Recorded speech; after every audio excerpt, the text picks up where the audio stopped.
మొదలుపెట్టిన సనత్ నగర్ కిమ్స్ కావచ్చు, అల్వాల్ కిమ్స్ కావచ్చు, ఎల్బీ నగర్ కిమ్స్ కావచ్చు, లేకపోతే వరంగల్లో మొదలుపెట్టిన హాస్పిటల్ కావచ్చు, ఏది పూర్తి చేయకుండా అర్ధాంతరంగా వదిలేసిపోయింది. హైదరాబాద్లో నిర్మించదలుచుకున్న ఆరాంఘర్ కావచ్చు, హైటెక్ సిటీ దగ్గర కట్టిన పీజీఆర్ ఫ్లైఓవర్ కావచ్చు, సిటీలో కూడా ఏవైనా ప్రాజెక్టులు మొదలుపెట్టినాయి పూర్తయినాయా? ఒక్క ఉద్యోగం రాని, పైసా ప్రయోజనం లేని కమాండ్ కంట్రోల్ రూము, సచివాలయము, ప్రగతి భవన్ ఇవి పూర్తయినాయి. వేగంగా 6 నెలల నుంచి 9 నెలలు 2 సంవత్సరాలు తిరిగే లోపల ఇవన్నీ పూర్తయినాయి. ఇవన్నీ ఎవరి ప్రయోజనం కోసము, ఎవరి మీద నిఘా పెట్టడానికి, ఎవరి వాస్తు దశ దిశ అంటారు. ఆయన దశనే చక్కా లేకపోతే దిశ మారుస్తే ఏమొస్తుంది?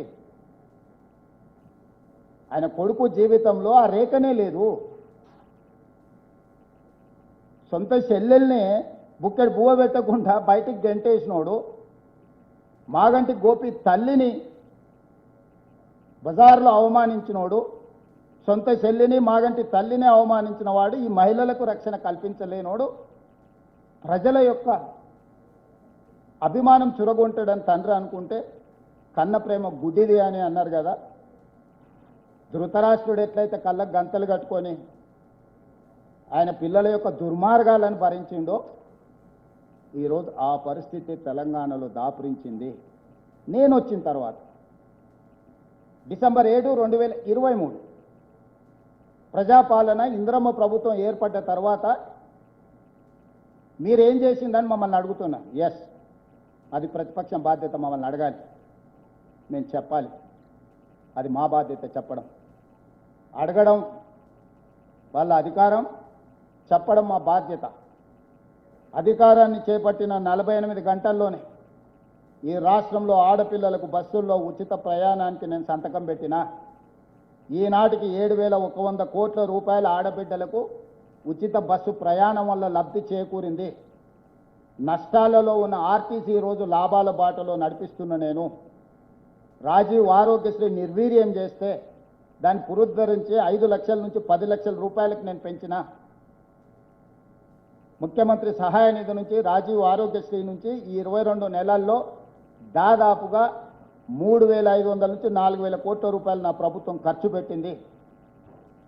వదిలేసిన అన్ని హాస్పిటళ్లను కొలిక్కి పట్టుకొచ్చినాము పూర్తి చేయడానికి.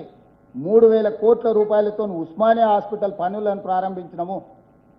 ఎన్నో సంవత్సరాలుగా వాయిదా పడుతున్న హైకోర్టుకు 100 ఎకరాల భూమిని కేటాయించి 3,000 కోట్ల రూపాయలతోని దేశానికి ఆదర్శంగా ఒక హైకోర్టును నిర్మించుకోవాలని ఈరోజు పనులు ప్రారంభించినాము. ఆనాటి పథకాలను వేటిని రద్దు చేయాలి. దోపిడీ జరుగుతున్న బతుకమ్మ చీరలను తీస్తే ఈరోజు ఆడబిడ్డలకు 2 మంచి చీరలు 1 కోటి మందికి ఇవ్వాలి అని చెప్పి చీరల పథకాన్ని పునరుద్ధరించినాము. ఆనాడు దొడ్డు బియ్యం ఇచ్చి బర్లకు దానా పెడుతుంటే ఈనాడు నేను సన్న బియ్యం ఇచ్చి 3,10,00,000 మంది ఈరోజు తెలంగాణ రాష్ట్రంలో సన్న బియ్యం తింటున్నారు.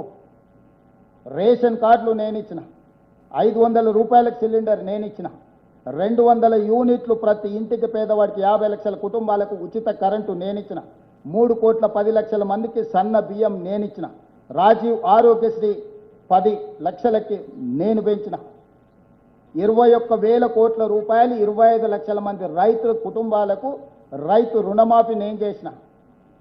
ఇవాళ నేను 9,000 కోట్ల రూపాయలు 9 రోజుల్లో రైతు భరోసా ఖాతాల రైతుల్లోకి వేసి రైతు భరోసా పథకాన్ని ఆనాడు 6,500 ఉంటే ఈనాడు 9,000 కోట్లకు పెంచి రైతు భరోసా పథకాన్ని నేను అమలు చేసిన. షాదీ ముబారక్ కళ్యాణ లక్ష్మి కొనసాగించిన. ఏ ఒక్క పథకాన్ని కూడా చంద్రశేఖరరావు ప్రారంభించింది నేను రద్దు చేయలేదు.